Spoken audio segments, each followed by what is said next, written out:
Welcome to There is a Method to the Madness. My name is Rob Maxwell, and I'm an exercise physiologist and personal trainer.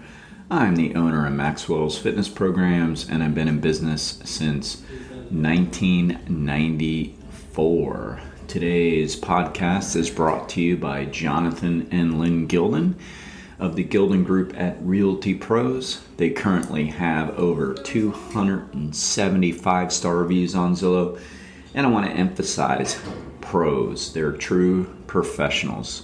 They both have degrees in business, and Jonathan actually has a degree in real estate. I think that's really important. That shows commitment, and it shows a desire to be the best. If you're looking to sell your home or buy a new one, look them up. I'll put all of their information in today's show notes. All right, so today I'm going to talk a little bit about vitality and how sometimes we don't always recognize fitness out there.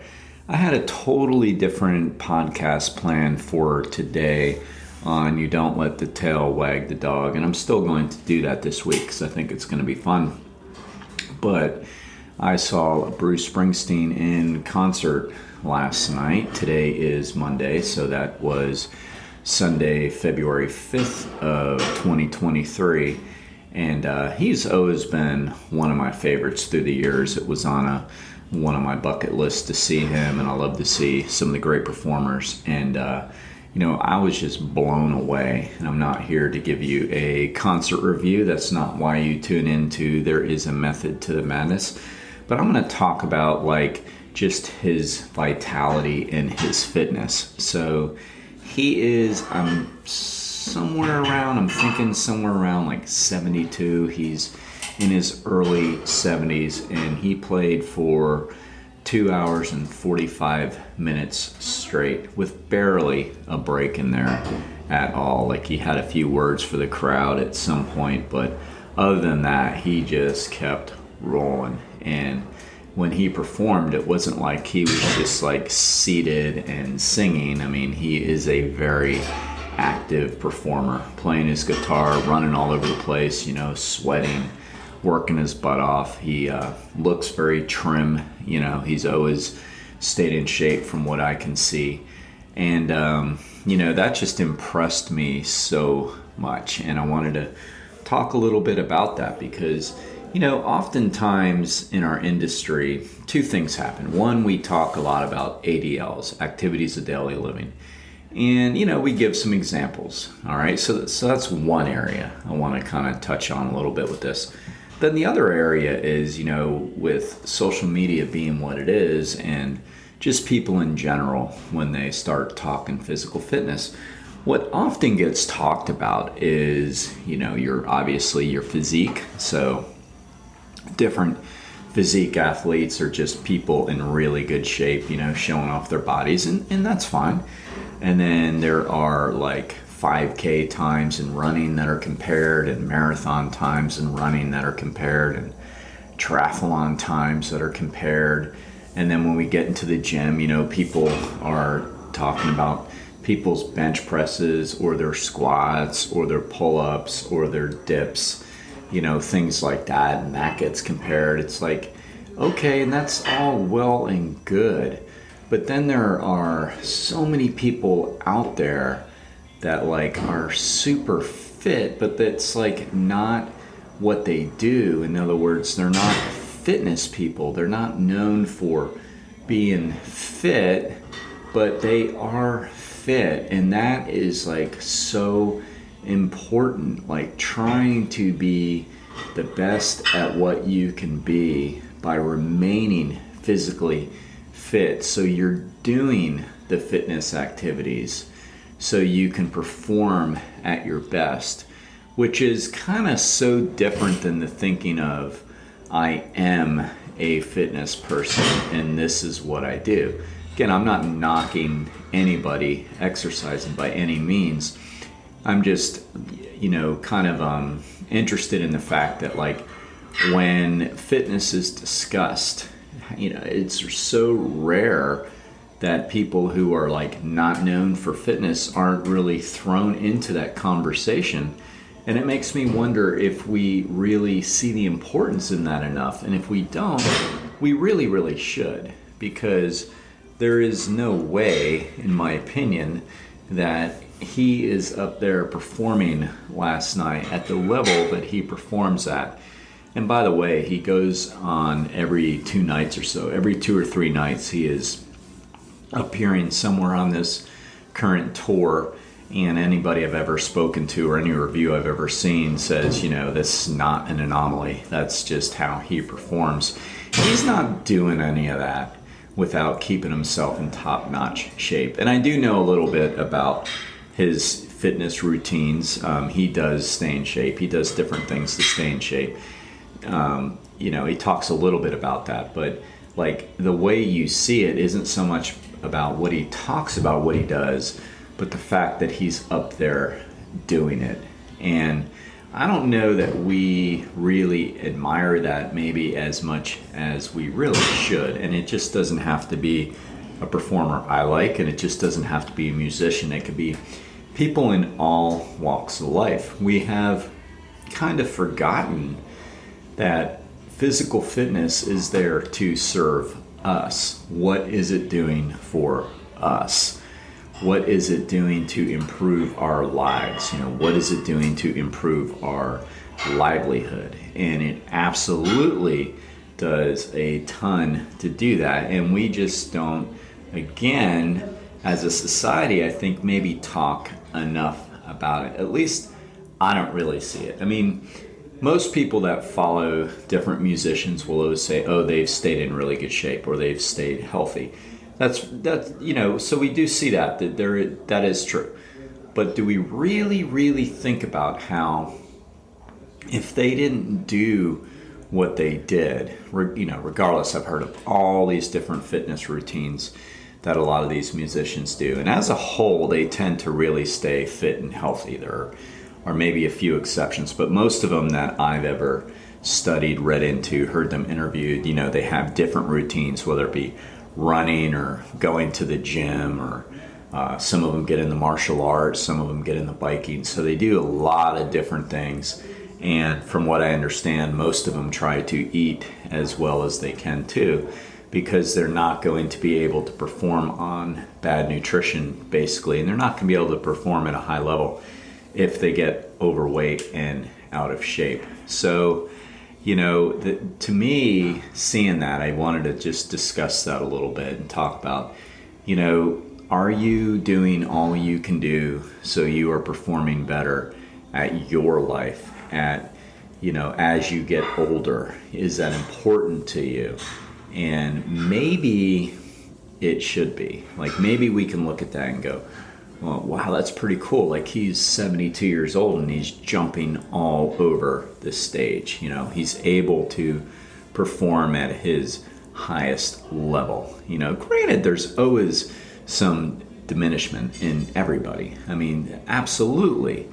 But the point is, because he stayed after it all these years, he's still able to continue to do what he absolutely loves to do. And a lot of times, again, there's all the talk about the 5K times, the triathlon times, the bench presses, the pull-ups, the CrossFit wins, or the CrossFit PRs. All that's great. I mean, I do my own level of competition. But then the other side of it says, okay, but what is it helping you do?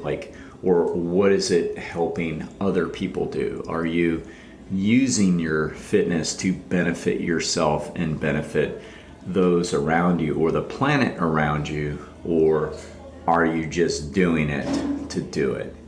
And I know that, sounds, I don't want to say deep. I mean, hopefully everything we talk about here is a little bit deep, but, maybe sounds a little like, do I really have to do that?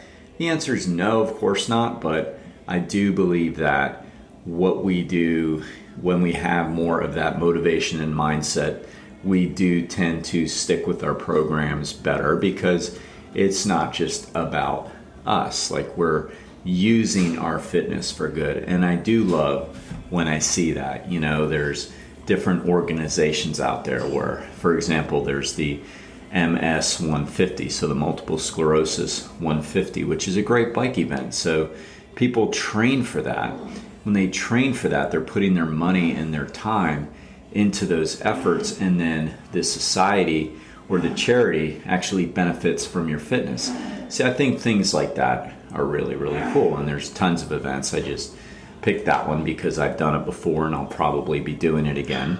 But that's like putting your fitness to something where that it matters, not just to how you look, and not just to you getting a medal, and not just to you getting a trophy, but to betterment of yourself and those around you. And, you know, when we look at these people, these celebrities or non-celebrities, but people in certain jobs that entertain us or whatever, and they are really trying to stay on tip top of their game, you know, the very peak of their game, then like I think that's just a really cool thing. And maybe we should start to look at, you know, fitness a little bit different. Is it helping us be the best we can be in our lives? And then I spoke a few moments ago about ADLs. So we talk about ADLs, activities of daily living. But see, that's what this is about. This is the massive ADL, when somebody's able to get up there and perform at their highest level. That is his activity of daily living. If he can't perform, he's not making money off of going on tour, right? So like that's being able to perform at his highest level. And I just can't put a value on that. Like it is so invaluable to be able to do that. And we have access to that. That's the thing. We have access to that, you know. A lot of these guys, from what I understand when I'm talking these musicians, because I do love music, so I study a lot of what they talk about that they do. I mean, they're not like running marathons every week. They're not putting these exhaustive routines into their life. They make fitness a commitment and a priority, but they've got to perform and practice and make their set lists and make new music too. So it's not like they're training at the level of, say, an Ironman triathlete or a marathon runner or somebody like that, or a cross-country cyclist. No, I don't know exactly, so I don't want to speculate, but I'll speculate anyway. Probably you're talking 45 to 90 minutes a day that they spend on exercise, and yes, that is enough to keep them at their tip-top condition. And again, I read about a lot of these guys and their routines, and almost all of them who have maintained their levels, pretty high levels, are doing some form of cardio, some form of stretching, some form of strength training. Like that's just what they do. I read Paul McCartney does a lot of yoga, calisthenics, and I believe he jogs or power walks or something like that. I know Springsteen has liked weights. He likes to jog. He likes to walk. He likes to do those things. There are guys that there's one musician who actually is in Motley Crue, believe it or not. And you think of those guys and you think, oh, they're not very healthy. But well, this one is. He's actually been 20 years sober or something like that. And what he does to practice for his tours is he literally makes a workout routine based on the set list. So these musicians make a set list before they perform, and let's say they put 15 songs on it. So what he'll do is he'll figure out what the 15 songs are going to be, because he's kind of the leader of the band, and then he makes a workout routine based on it. So if it's a heavy, hard song, it's higher intensity intervals on, say, an elliptical, I think is what he does, or maybe a treadmill, I can't remember. And then if it's softer, he backs off into like a recovery interval. So, I read about that and I'm like, that's really cool. I mean, not only the fact is it pretty creative, but the fact he cares enough to make sure he can do that. Because he says, he was talking about how it is so hard to perform out on stage physically. And if you're gassed, you can't sing, or you can't play your guitar in his case, or his bass guitar in his case, like you want to, because you're gassed, so you can't get gassed. And, we talk about the talk test a lot in fitness, where you use it as a means to gauge your intensity. And if you can't spit out a word, you're going a little too hard. And so on and so on. So their whole performance is a talk test. I mean, think of that. They have to be so aerobically fit that if they're too gassed, they can't sing, then obviously they're not performing, and they don't want to downplay their performances. So instead, they've got to up their game physically. So I was blown away, and it gave me an opportunity to talk about that a little bit today, and maybe to inspire you to think about so what is it in your daily activities? What is it in your job you want to continue to do at a high level, and you don't want to have to back off at a later date, and then maybe get a little more serious about your fitness routines and continue to really push forward, because we are all part of the body, mind, spirit, and we have to take care of ourselves physically. And we do have a choice about that. We really, really do. All right? And speaking of choices, if you choose to go to a top-notch, 100% certified, great chiropractor, please check out chiropractic physician Dr. Doris Antos at Ormond Beach, Florida. She's really phenomenal. She's great. Big believer in wellness. She treats the whole body. And don't wait till you're injured. I mean, get appointments and make sure that you stay on top of your spinal alignment. It's really, really important. And if you need her, please check her out. All of her information will be in today's show notes. Until next time, be max fit and be max well.